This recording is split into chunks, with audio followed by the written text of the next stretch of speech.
paz do Senhor, passando por aqui para cumprir o meu devocional, e eu quero ler com vocês Mateus no capítulo 2 e o verso 2, que diz assim: E tendo nascido Jesus em Belém da Judeia, no tempo do rei Herodes, eis que uns magos vieram do Oriente a Jerusalém e perguntaram: Onde está aquele que é nascido Rei dos Judeus? Porque vimos a sua estrela no Oriente e viemos adorá-lo. E o rei Herodes, ouvindo isso, perturbou-se, e toda a Jerusalém com ele. Toda Jerusalém também perturbou-se com ele, né? Com essa notícia de que o rei dos reis teria nascido. E no verso 16 diz assim: Então Herodes, vendo que tinha sido iludido pelos magos, irritou-se muito e mandou matar todos os meninos que havia em Belém e em todos os seus contornos, de 2 anos para baixo, segundo o tempo que diligentemente inquirira dos magos. Então o rei mandou matar as crianças até 2 anos de idade, porque ele não queria criar um mal no reino dele.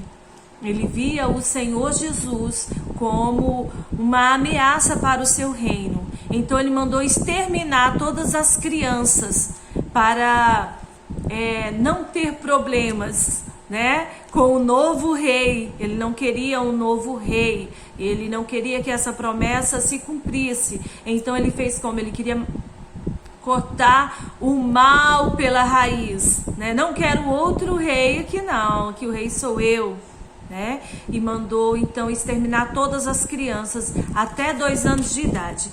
E ali no verso 17, ainda lendo Mateus capítulo 2, o verso 17 diz assim: Então se cumpriu o que foi dito pelo profeta Jeremias, que diz: Em Ramá se ouviu uma voz, uma lamentação, um choro e grande pranto, que era Raquel, chorando os seus filhos e não querendo ser consolada, porque já não existiam. Nós vemos aqui a história de uma mãe, de Raquel, onde todos os seus filhos foram mortos por causa dessa lei, porque eles não queriam que o Rei dos Reis, o Senhor dos Senhores, nascesse. Então muitas crianças foram exterminadas no tempo de Herodes. Herodes procurando matar o nosso mestre, né? Mas o que para muitos era tristeza, era choro, também para muitos era alegria, porque era a promessa de que algo bom iria acontecer em Jerusalém, né? Em toda a região, em todo aquele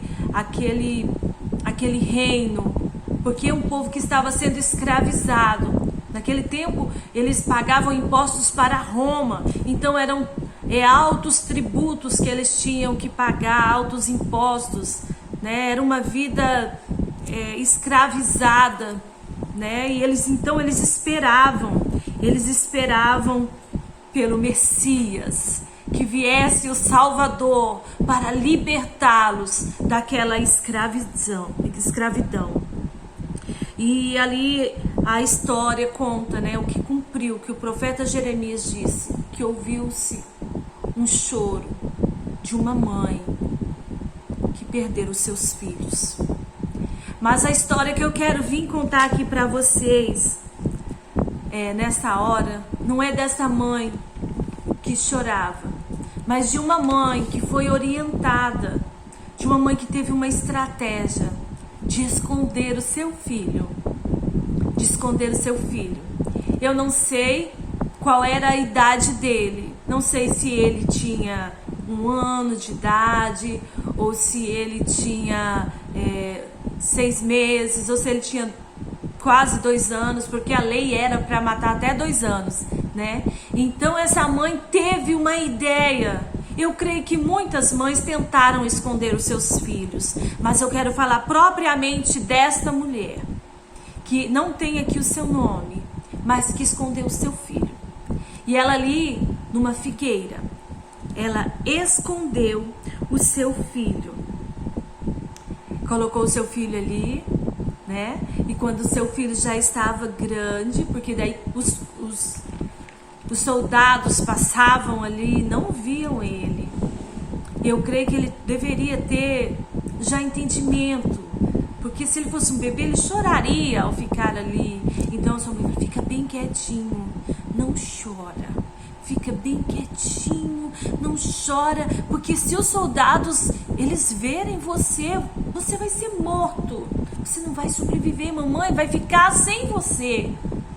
Então aquele menino, eu creio que ele ficava ali com medo, sozinho, não tinha ninguém ali. Quem sabe os soldados passavam para lá e para cá, como que estava o coração daquele menino, olhando, meu Deus, será que mamãe disse que se eu chorar eu vou morrer, eu vou ficar sem a minha mamãe? E os soldados não viram. Eu creio que a sua mãe correndo foi, buscou o seu filho e ainda escondeu por um tempo, né? E aí falou, esse é um segredo nosso, você não pode contar para ninguém, você não pode aparecer, você agora não pode brincar lá no quintal, agora você não pode brincar com seus amigos, né? E quando ele cresceu, ela contou, olha, o Messias nasceu, mas não se sabe, né? Porque o rei mandou matar todas as crianças da idade dele, mais ou menos até os 2 anos de idade. E eu não sei se você lembra, mas eu te guardei lá na figueira, pedi para você ficar lá. Isso é um segredo nosso. Ninguém pode saber do nosso segredo, tá? É um segredo de mamãe e do filho da mamãe. Você não pode contar pra ninguém esse segredo. É um segredo só meu e seu. Ninguém mais sabe deste segredo. E o tempo passou. O tempo passou, né? E agora o Senhor Jesus saíra para cumprir o seu ministério. O Senhor Jesus estava a chamar os seus discípulos. E aí a palavra do Senhor diz assim, ó, lá no Evangelho de João, no capítulo 1, né? O verso 43 diz assim: no dia seguinte que Jesus ia a Galileia, e achou Filipe, e disse-lhe, segue-me. E Filipe era de Betsaida, cidade de André e de Pedro.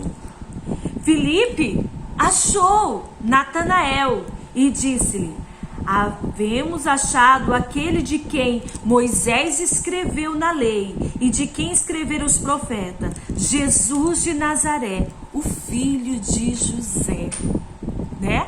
Então Filipe encontrou quem? Natanael, e disse para ele, olha Natanael, encontramos o mestre. E Natanael, né? Olha o que ele disse, continuando lá, Natanael no verso 46 disse assim, pode vir alguma coisa boa de Nazaré, Filipe? Eram amigos, né? Por acaso pode vir alguma coisa boa de Nazaré? Filipe, como já havia conhecido Jesus, o mestre, como o amor do mestre já estava em seu coração, e como o Senhor disse que nós devemos de ir e fazer o quê? Discípulos. Nós temos que seguir ao Senhor. Nós temos que ter o Senhor para a nossa vida. Nós temos que ter esse vínculo com o Senhor. Nós temos que aceitar o chamado do Senhor na nossa vida, mas não ficar só para nós aquilo que é bom, que o Senhor faz na nossa vida. Porque eu creio que quando Filipe encontrou com Jesus, a vida dele mudou, porque ele encontrou a salvação. E Filipe não quis só para ele quis também cumprir o chamado do Senhor. A Bíblia, ide e fazeis discípulos. Foi isso que Jesus mandou nós fazermos. Então ele foi, e quando ele encontrou o seu amigo Natanael, ele disse, Natanael, Eu encontrei o Mestre, aquele que viria de vir, que Moisés anunciou, o filho de José, aquele que veio para nos salvar, para nos resgatar. Filipe, vem e veja. Natanael, vem e veja. E Natanael olhou e falou assim: mas ele é de onde? De Nazaré. De Nazaré?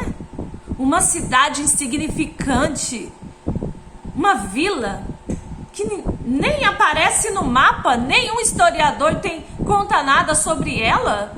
Ah, Filipe, de Nazaré, pode vir alguma coisa boa de Nazaré? E Filipe, com todo aquele amor, não desistiu de Natanael. Ele disse: venha você mesmo e veja ele e contempla com os teus olhos o Mestre.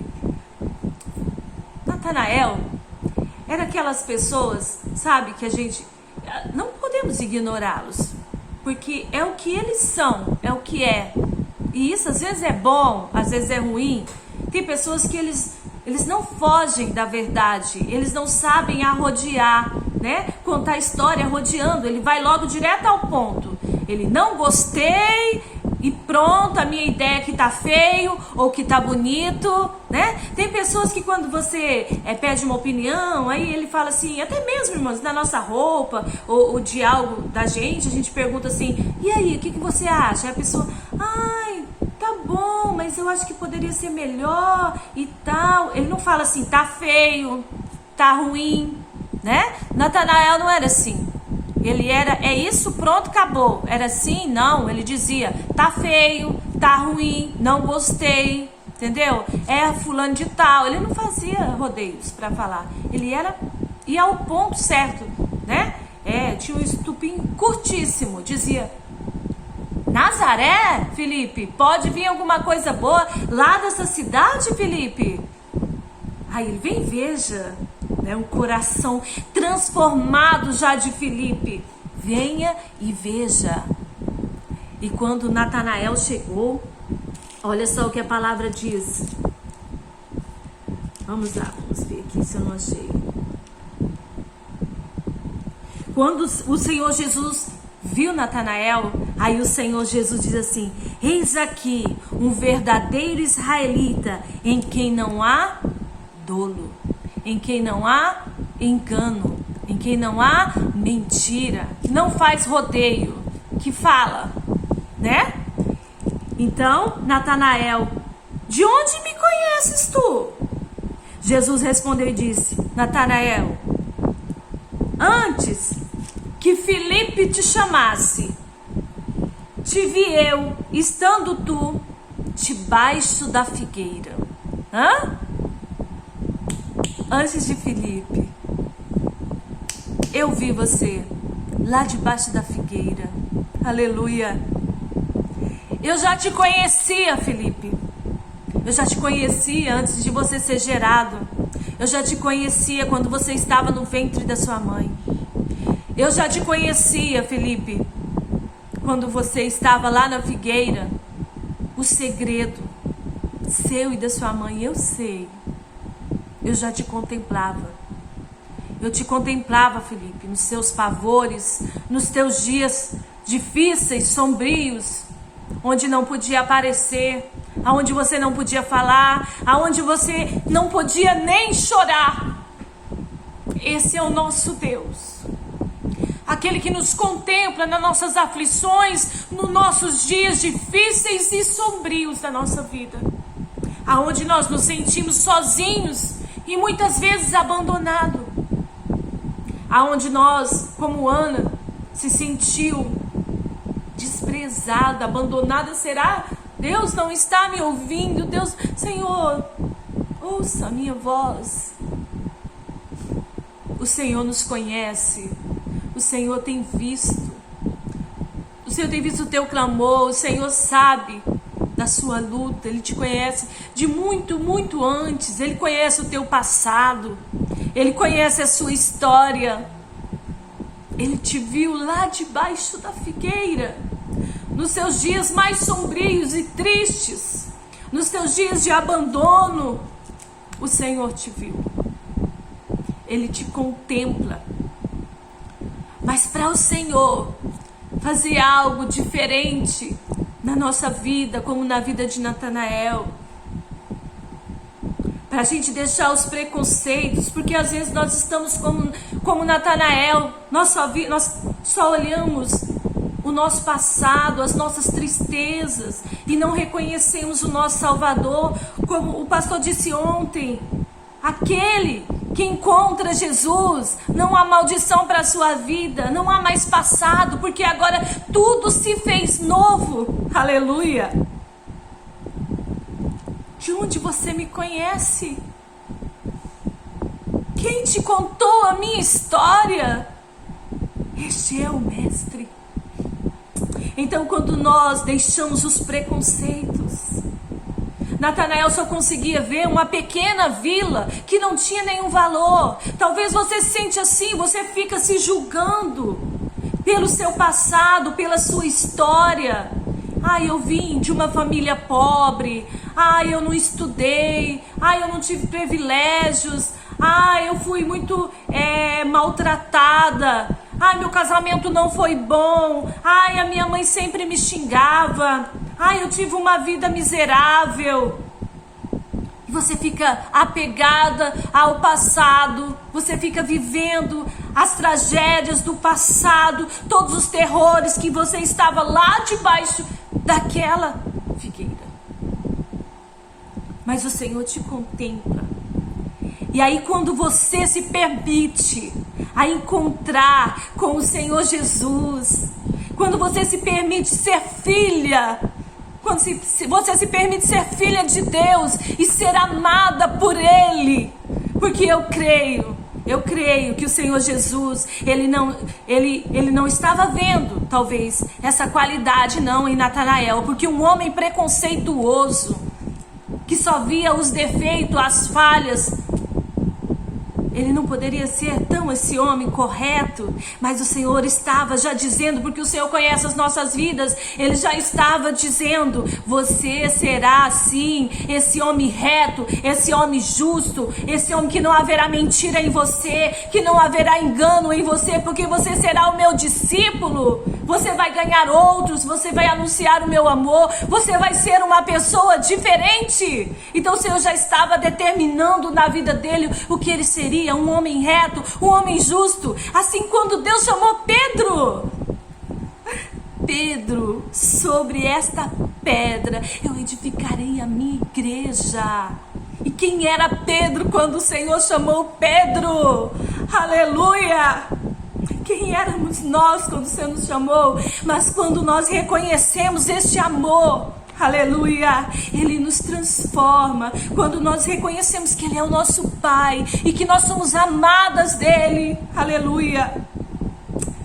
Quando nós caímos aos pés dEle, como Natanael caiu aos pés de Jesus e disse: Mestre, Tu és o Filho de Deus, Tu és